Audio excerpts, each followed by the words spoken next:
Perkenalkan, nama saya Nadia Hanabila Makarima dengan NIM 143-19034.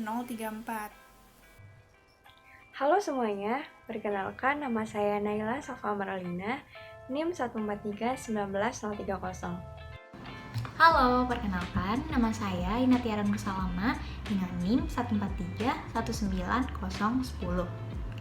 Perkenalkan, nama saya Kamila Riza Alfitra, NIM 143-19017. Di sini, saya akan menjelaskan apa itu wine. Wine merupakan minuman beralkohol yang berasal dari fermentasi gula yang ada di dalam buah anggur atau sari buah lain. Fermentasi wine dilakukan dengan menggunakan Inoculum Saccharomyces cerevisiae yang dapat memecah gula menjadi alkohol dan karbon dioksida. Wine merupakan minuman yang populer di banyak negara. Jika dilihat dari data tahun 2000, negara yang penduduknya mengonsumsi wine paling banyak adalah Prancis, Italia, Amerika Serikat, Jerman, Spanyol, Argentina, Britania Raya, Republik Rakyat Tiongkok, Rusia, dan Rumania. Selanjutnya, saya akan menjelaskan sekilas sejarah wine. Wine tertua yang pernah ditemukan berasal dari lembah Sungai Kuning yang berada di Cina pada tahun 7000 sebelum Masehi, di mana di tempat itu mayoritas penduduknya telah memfermentasi beras, madu, dan beberapa buah-buahan lain. Pabrik anggur tertua yang pertama kali ditemukan berada di Armenia yang telah beroperasi mulai 6000 tahun lalu dan masih beroperasi hingga saat ini. Pada tahun 600 sebelum Masehi, pedagang anggur bangsa Yunani telah melakukan penyebaran dan pembudidayaan wine di Marseille, dan pada abad ke-15, wine telah tersebar di seluruh Eropa. Bahasan selanjutnya adalah karakteristik umum wine. Secara umum, wine digolongkan menjadi 3 karakteristik. Yang pertama, full-bodied atau bertekstur pekat. Wine jenis ini memiliki kandungan alkohol di atas 13,5%. Yang kedua adalah medium-bodied atau bertekstur medium. Wine jenis ini memiliki kandungan alkohol di antara 12,5% sampai 13,5%. Yang ketiga adalah light-bodied atau bertekstur ringan. Wine jenis ini memiliki kandungan alkohol di bawah 12,5%. Perbedaan karakteristik wine ini dapat dilihat dari warna, kandungan tanin, aroma, serta rasa. Di sini saya akan menjelaskan bagaimana proses pembuatan wine. Wine dapat dibuat melalui 2 proses fermentasi. Yang pertama adalah fermentasi terkontrol, yaitu dengan menambahkan ragi ke dalam sari buah. Dan yang kedua adalah fermentasi natural atau fermentasi alami. Dalam proses fermentasi natural tidak dibutuhkan tambahan ragi. Akan tetapi, seperti proses fermentasi natural pada umumnya, produk yang dihasilkan cenderung tidak konsisten dan probabilitas kegagalannya lebih tinggi. Untuk pembuatan wine di rumah atau homemade cukup mudah. Bahan yang dibutuhkan adalah sari buah anggur, gula, dan ragi wine. Alat-alat yang dibutuhkan adalah botol dan juga balon. Balon ini nanti akan berfungsi sebagai penutup. Cara pembuatan wine rumahan yang pertama adalah mencuci alat-alat dengan air hangat. Hal ini dilakukan untuk menghindari kontaminasi, karena jika terjadi kontaminasi, kemungkinan wine yang dibuat akan gagal. Setelah alat-alat dicuci dan dipastikan bersih, selanjutnya kita dapat menuangkan 175 sampai 235 ml sari buah yang sudah kita siapkan sebelumnya ke dalam botol. Setelah itu, tambahkan 350 ml gula. Semakin banyak gula yang ditambahkan ke dalam botol, maka hasil wine yang dibuat akan semakin alkoholik. Setelah itu, tutup botol dan kocok hingga larut. Setelah itu, tambahkan 1 saset ragi wine atau sekitar 7 gram ragi wine.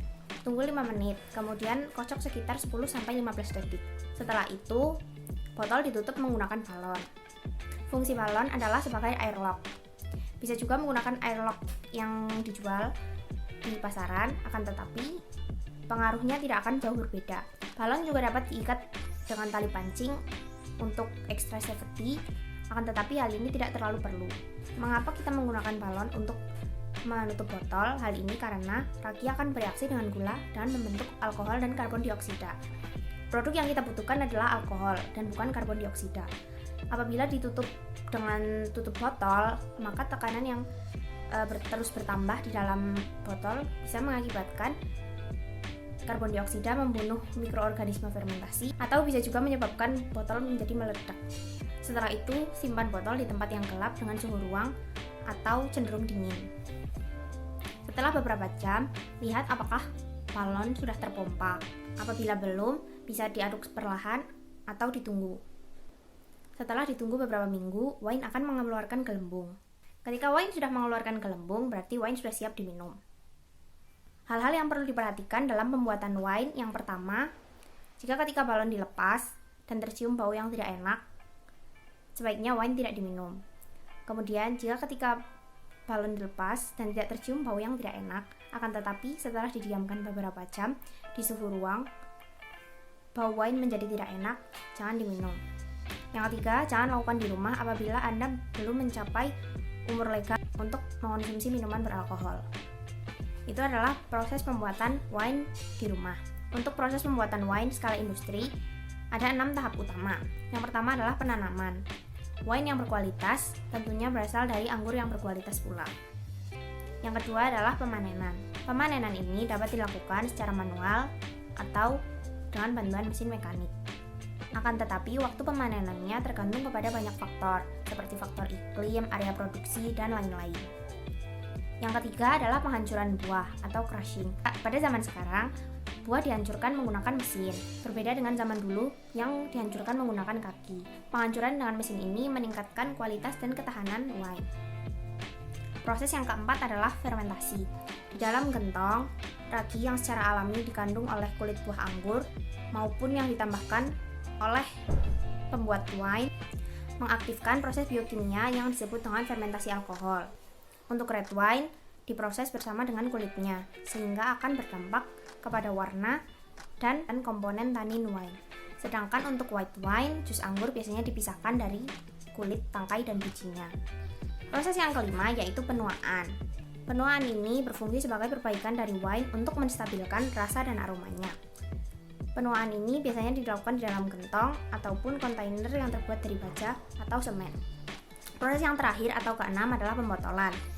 Proses yang terakhir adalah pembotolan. Setelah disaring, wine akan dimasukkan ke dalam botol. Proses penyempurnaan dari wine masih terus berlangsung hingga wine dikonsumsi. Di sini saya akan menerangkan tentang mikroorganisme pada proses pembuatan wine serta peranannya. Yang pertama itu ada botrytis pada buah anggur. Kapang botrytis atau penyakit busuk pada buah anggur ada yang dikehendaki, namun ada pula yang tidak diinginkan. Ini terutama bergantung pada cuaca.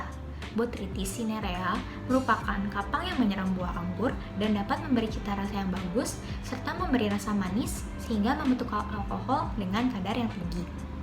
Apabila infeksi ini kemudian diikuti dengan periode kelembaban yang rendah, sekitar 60% dan di bawahnya, dan apabila suhu yaitu sekitar 24-25 derajat Celcius, buah anggur akan mengkerut dan kadar air dari buah menurun sehingga konsentrasi gula akan meningkat dan akan memberikan wine dengan kualitas yang tinggi. Apabila kelembaban tinggi lebih dari 90% dalam waktu maksimum 24 jam, spora botrytis akan berkecambah dan kapang akan tumbuh dan dapat masuk ke dalam jaringan buah. Cuaca yang sangat lembab akan menyebabkan buah anggur pecah sehingga dapat terjadi infeksi oleh kapang botrytis dan kapang lain yang senang dengan suasana lembab. Hamir dan bakteri asam asetat yang menyebabkan rasa manis pada cairan buah anggur pun akan hilang. Keadaan yang demikian tersebut menyebabkan kualitas wine yang dihasilkan jelek. Kapang botrytis juga menghasilkan metabolit-metabolit lain seperti gliserin yang mempengaruhi komposisi dan cita rasa wine. Gliserin yang dihasilkan sebesar 3% dan biasanya pada wine terdapat gliserin kurang dari 1%. Lalu yang kedua itu ada Saccharomyces. Saccharomyces termasuk jenis hamir. Hamir, terutama Saccharomyces cerevisiae, dapat melakukan proses fermentasi bermanfaat untuk pembuatan makanan dan minuman beralkohol, misalnya bir, wine, roti, brem, dan lain-lainnya. Saccharomyces cerevisiae mampu menghasilkan enzim yang dapat mendukung terjadinya proses katabolisme anaerob glukosa menjadi etil alkohol. Saccharomyces cerevisiae umumnya dipilih sebagai strain karena memiliki kemampuan untuk menghasilkan kadar alkohol yang tinggi per gram gula yang digunakan, lebih sedikit hilangnya sel-sel hamir dari proses akhir, mempunyai kemampuan fermentasi pada suhu rendah, serta dapat membentuk flavor yang spesifik. Jenis-jenis lain yang termasuk genus Saccharomyces yang digunakan untuk pembuatan wine khusus, misalnya Saccharomyces bayanus, Saccharomyces capensis, atau Saccharomyces fermentatis.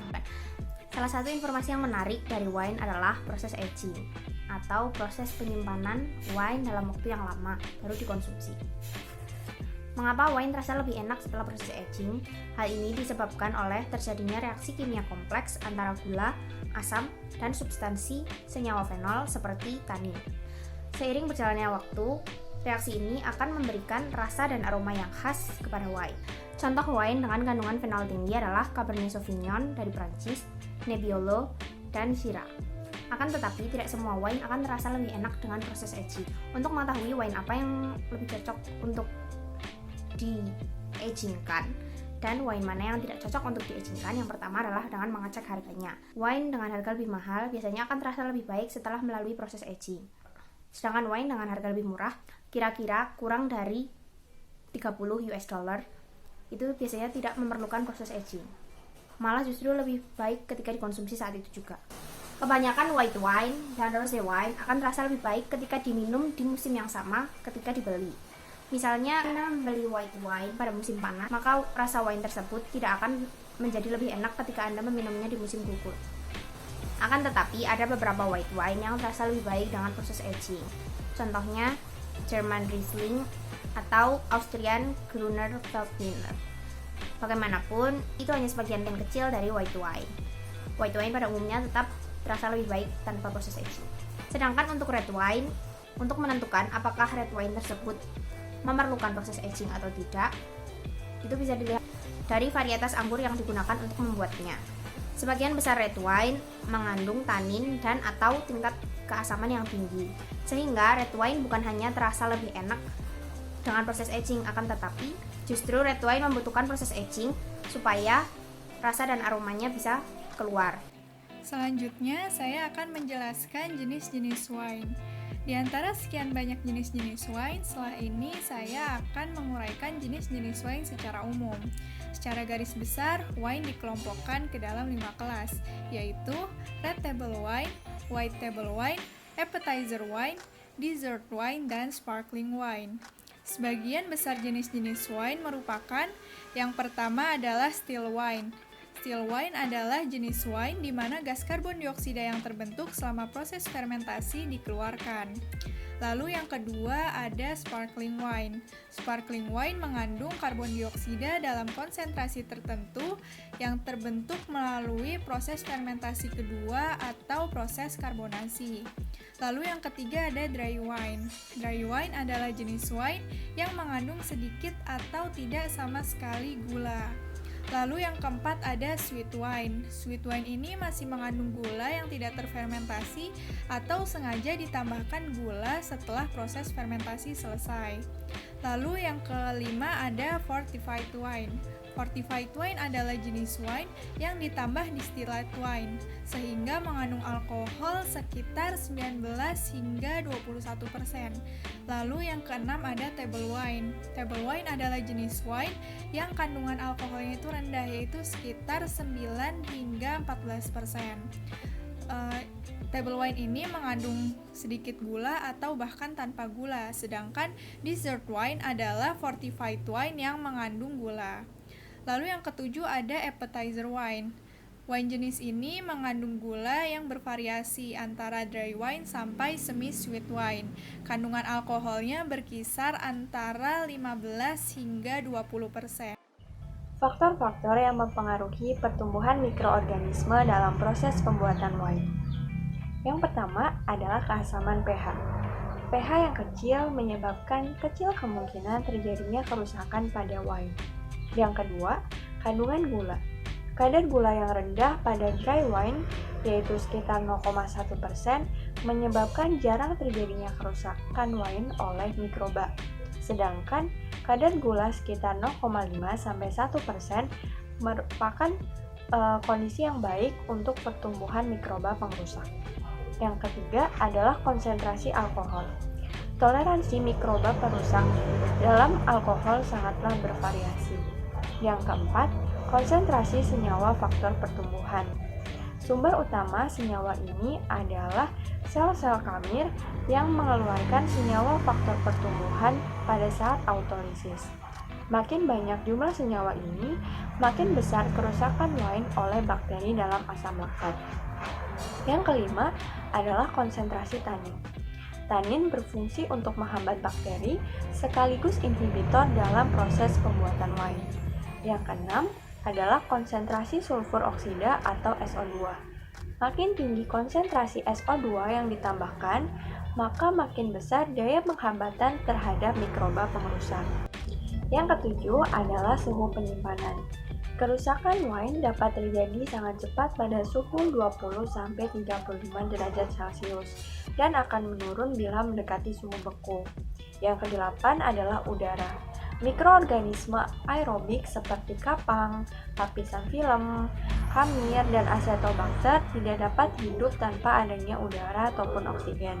Sedangkan bakteri asam laktat dapat hidup pada kondisi anaerobik.